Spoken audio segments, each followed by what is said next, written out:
On it. Thank you. Hey, you remember those pesky pop-up ads, the computer ads? They're back, and this time they are holding your smartphone hostage. Next here in reporter-elect Christine Romans in New York. Hey, Christine. Brooke, you know when you get those pop-up ads on your smartphone, be very careful about clicking on them because they could be changing your settings and taking your contact information without permission. That's according to a new report from mobile security company Lookout.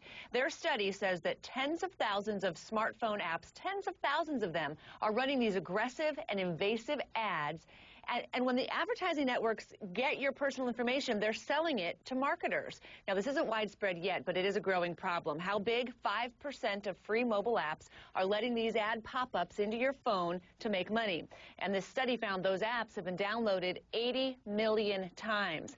The most common types of apps with these aggressive ad pop-ups are ones that you use to personalize your phone. The second is comics, and the third, arcade and action apps. And then fourth comes from entertainment apps. So the next time you're shopping for apps on your phone and you click on some of these free ones, keep this in mind. And the way to get rid of these apps on your phone is simply to delete the app. Brooke?